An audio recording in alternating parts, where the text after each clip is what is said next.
Welcome back, ladies and gentlemen, and thank you for joining us once again for our daily English news edition. I'm Daniel Cook, your host, Monday through Saturday, bringing you a translated version of today's top news stories in English. Speaking today at the 71st anniversary of the first uprising against communism, President Nishani commented on the property law that he recently appealed to the Constitutional Court. He said that the law is equivalent to confiscating properties a second time, and that he would never have believed such a thing would happen in 2016. He gave his assurance that the presidency will continue to resist the new law. Mr. Nishani was also critical about the experts responsible for the justice reform. According to him, they have added an article that will prevent the investigation of the crimes of communism. He said, "I consider the article stopping the investigation of communist crimes to be unacceptable. I exhort the MPs not to vote for it, as it is a serious provocation of the historic memory of Albania and the Albanians," said Mr. Nishani. The president also commented on the opening of the communism files, saying that the law cannot be complete without lustration.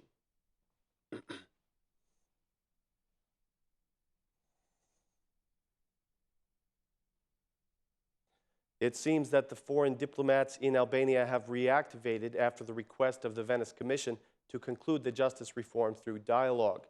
The EU ambassador Romana Vlahutin held a meeting today with the chairman of the Ad Hoc Commission for Justice Reform, Fatmir Jafaj, at the Assembly building.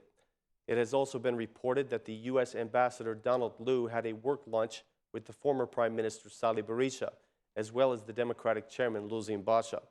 He hosted the lunch in his residence. The EU and the U.S. ambassadors both stressed the need for dialogue and for a comprehensive reform.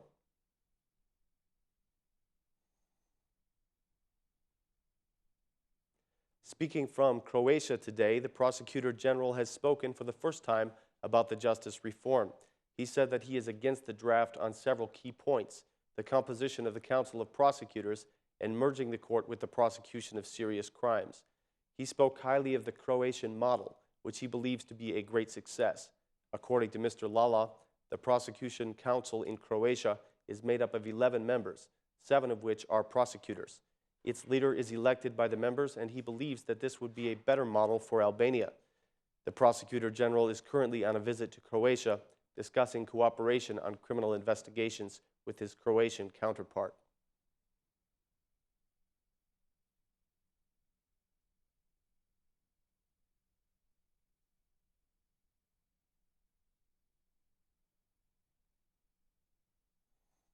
Starting on Thursday, Parliament will begin working on another major reform which will require political consensus. The Parliament will constitute the Ad Hoc Commission for Electoral Reform on January 28th. The decision was made by the Assembly Speaker Ilir Meta after receiving a letter from the Democratic Party parliamentary group. The Democrats requested cooperation between the political forces to make a law that can be applied easily by the voters. They wrote that the law should restore the people's trust in free and democratic elections, and it should be in accordance with the OSCE recommendations. They also believe that the implementation of this reform will bring an end to the purchasing of votes with income from criminal activity. They believe it will stop the use of state institutions as mechanisms to secure votes or to put pressure on the voters. The Democratic Parliamentary Group wants the upcoming electoral reform to reflect all the OSCE ODIHR recommendations and the major concerns that were raised in the final reports on Albanian elections in 2013 and 2015. The Democratic experts are working on a complete package which they are expected to present soon. The Assembly Speaker Ilir Meta has reiterated his call for political dialogue on the justice reform. In an interview for News 24, the SMI chairman said that dialogue is needed to not only conclude the reform, but also to implement it after adoption. He expressed the belief that dialogue is vital for opening the negotiations with the European Union. Mr. Meta said that the SMI will insist that the reform be realized. According to him, it will bring new accountability for judges and prosecutors, which he believes is very much needed. He also criticized the current electoral system. "We should have the open list system," he said.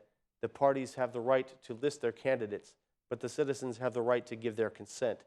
The citizens should not be obligated to vote for the party. they should be free to elect from within the political force of their choice.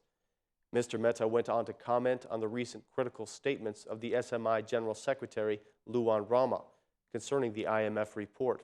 He made it clear that Rama's statements did not represent the official stance of the SMI.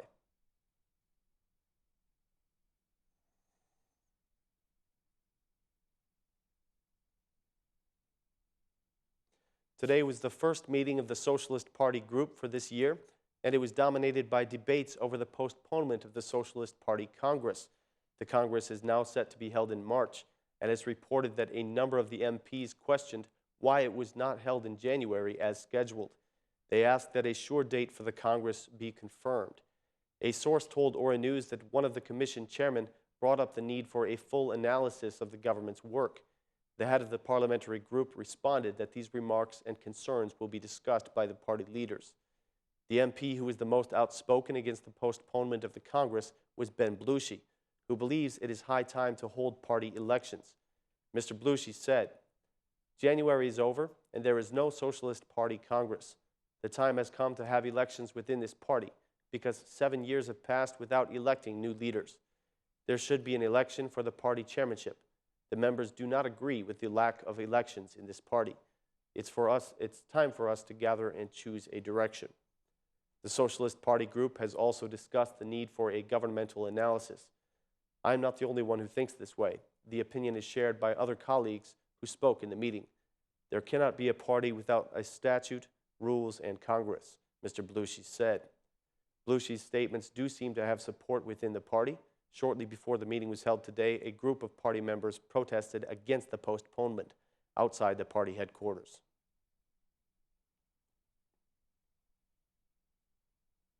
At today's meeting of the Commission of Integration, the opposition made the claim that the majority is not fully committed to meeting the criteria set by the EU. The head of the Commission, Mailinda Bregu, declared that the majority is far from fulfilling the conditions required by Europe. She said, "We are far from completing a task that we should have already finished, not to mention the problems with corruption.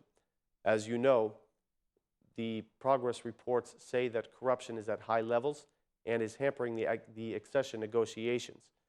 The Minister of Foreign Affairs also spoke at the Commission, giving a reminder of the importance of the justice reform to the integration process. He said, "The integration process will be intensified as soon as we have a final product in the justice reform. It is the main condition for the opening of negotiations. Still, we must not underestimate other issues that are related to the rule of law," said Bushati.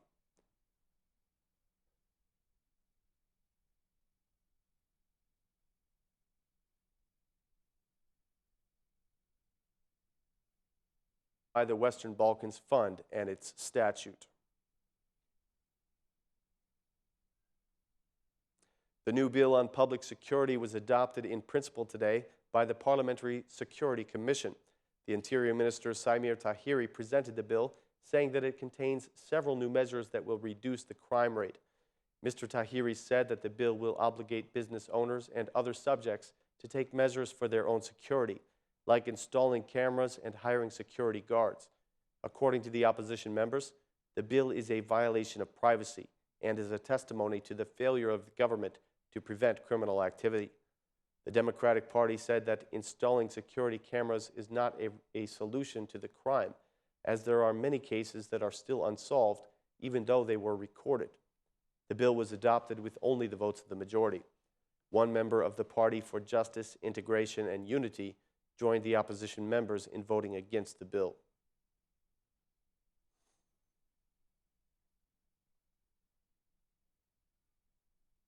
That's all of our news for this evening, ladies and gentlemen. Please have a great night and see you tomorrow at the same time. Thanks.